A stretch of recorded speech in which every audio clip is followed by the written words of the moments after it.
నమస్తే అండి. ఇప్పుడు మనం ఓ కథను చెప్పుకుందాం. దేవతలిచ్చిన వస్త్రాలు. బీర్బల్ అక్బర్ ఆస్థానంలో మణిపూసలాంటివాడు. అతని చేసే పనులు ఎవ్వరికీ ఇబ్బందిని కలిగించేవి కాదు.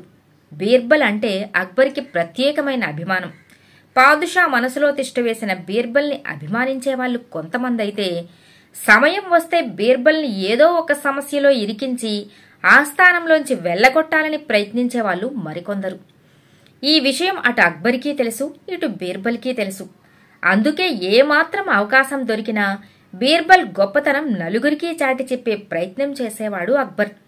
తన ప్రతిభను ప్రతిసారి నలుగురికి తెలిసేలా, అక్బర్ మెప్పు పొందేలా ప్రవర్తించేవాడు బీర్బల్. బీర్బల్ పట్ల నానాటికి ఆస్థానంలో దివాన్, అతని వర్గంలో ఈర్ష్య అసూయలు ఎక్కువయ్యాయి బీర్బల్పై. ఏంటి బీర్బల్ గొప్ప అంటూ బాహాటంగానే తమ అక్కసును వెళ్లగక్కుతున్నారు.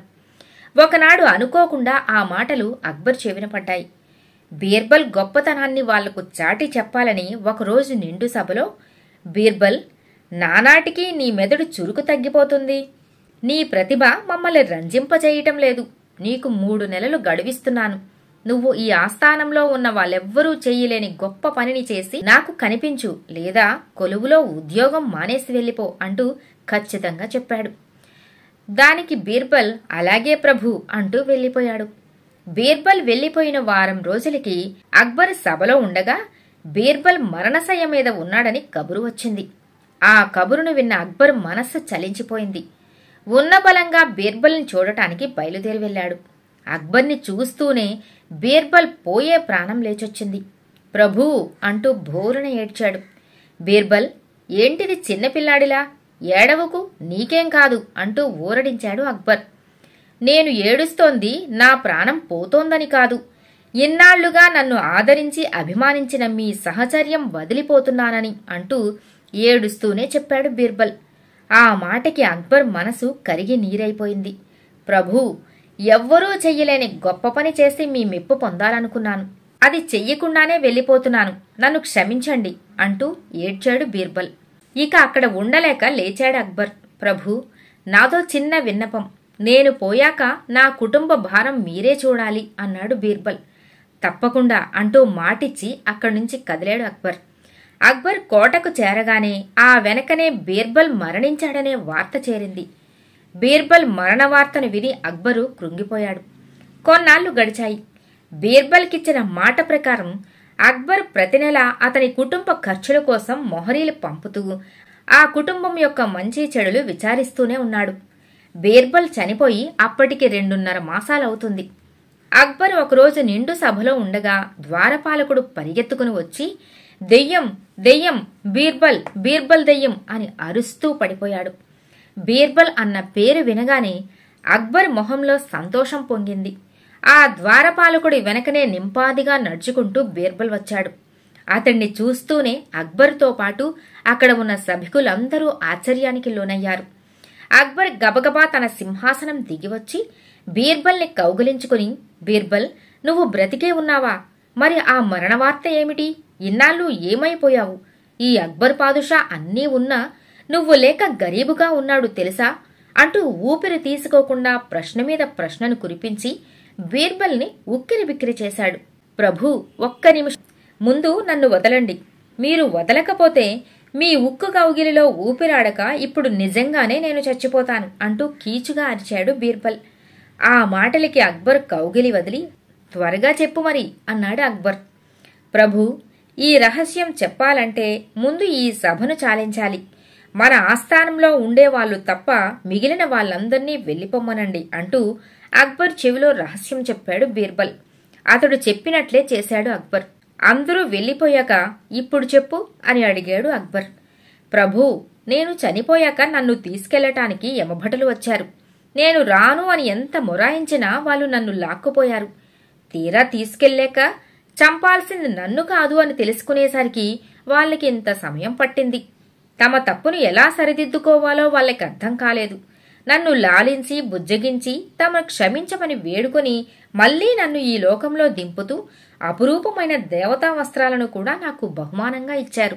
ప్రభూ, ఈ దేవతా వస్త్రాలకు ఓ మహత్తు ఉంది. ఈ వస్త్రాలు ఏకపత్నీవ్రతులకు, సత్యసంధులకు, ధర్మపరాయణులకు కనిపిస్తాయి. వీటిని తీసుకున్నవారు వెంటనే ఓసారి ధరించి ఆ తరువాత కొంతసేపు ఉంచుకుని మాత్రమే తీసి దాచుకోవాలి.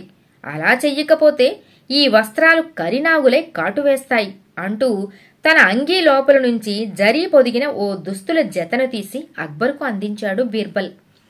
ఏం బీర్బల్, ఒక్క జత వస్త్రాలేనా నీకు ఇచ్చింది అంటూ అడిగాడు వస్త్రాలు అందుకుంటూ అక్బర్. లేదు ప్రభూ, ఇక్కడున్న అందరికీ సరిపోను ఉన్నాయి. ముందు మీరు వీటిని వెంటనే ధరించి రండి, ఈలోపు నేను అందరికీ వస్త్రాలు పంచుతాను అన్నాడు.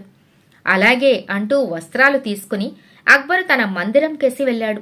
బీర్బల్ దివాన్ ముందుకు వచ్చి దేవతా వస్త్రాలు తీసుకోండి అంటూ వట్టి చేతులు ముందుకు చాపాడు.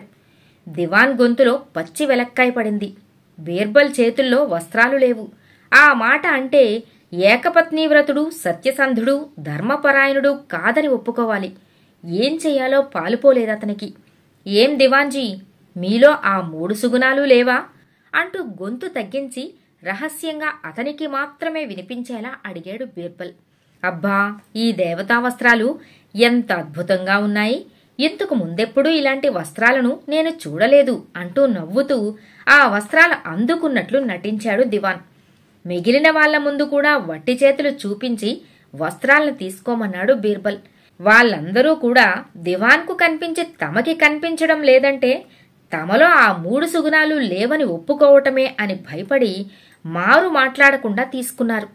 అందరికీ వస్త్రాలు ఇవ్వటం పూర్తయ్యాక, అందరికీ దేవతా వస్త్రాలు అందాయా, ఇంకా ఎవరికైనా ఇవ్వాల్సి ఉందా అని అడిగాడు బీర్బల్. లేదు లేదు, అందాయి అంటూ ముక్త కంఠంతో బదులిచ్చారు అందరూ. అయితే త్వరగా మీ వంటి మీదున్న దుస్తులు తీసి పారేసి ఆ వస్త్రాలు కట్టుకోండి, లేకపోతే అవి కరినాగులై కాటువేస్తాయి అంటూ హెచ్చరించాడు బీర్బల్. అసలే వచ్చిన బీర్బల్ నిజంగా మనిషో దెయ్యమో అర్థం కాక సతమతమవుతున్న వాళ్ళందరూ ఒకవేళ దెయ్యమైతే తమందర్నీ చంపటానికి ఈ దేవతా వస్త్రాల పన్నాగం పన్ని తన మాయతో కరినాగుల్ని సృష్టించి చంపుతాడేమో అనే భయంతో చప్పున వంటి మీదున్న బట్టలు తీసేసి దేవతా వస్త్రాలు ధరించినట్లు నటించి దిశమొలతో నిలబడ్డారు. ఈ తతంగమంతా పూర్తయ్యేసరికి అక్బర్ బీర్బల్ ఇచ్చిన దేవతా వస్త్రాలు కట్టుకుని సభలోకి వచ్చి దిశమొలతో నిలబడ్డ ఆస్థాన సహచరుల్ని చూసి నవ్వు ఆశ్చర్యం కలిగాయి. మరుక్షణంలోనే అదంతా బీర్బల్ చేసిన పనే అని అర్థమయ్యి నవ్వు మరింత పెరిగింది. ప్రభూ, చూడండి, వాళ్ళందరూ దేవతా వస్త్రాలలో ఎలా ధగధగా మెరిసిపోతున్నారో అక్బర్ని చూస్తూనే గంభీరంగా చెప్పాడు బీర్బల్. చూశాను, ఈ సభలో వారెవ్వరూ చేయలేని గొప్ప పనిని నువ్వు సాధించావని ఒప్పుకుంటున్నాను. ముందు వాళ్ళని బట్టలు కట్టుకోమని చెప్పు. బలవంతంగా నవ్వును ఆపుకుంటూ బీర్బల్కి చెప్పాడు అక్బర్. కథ సమాప్తం.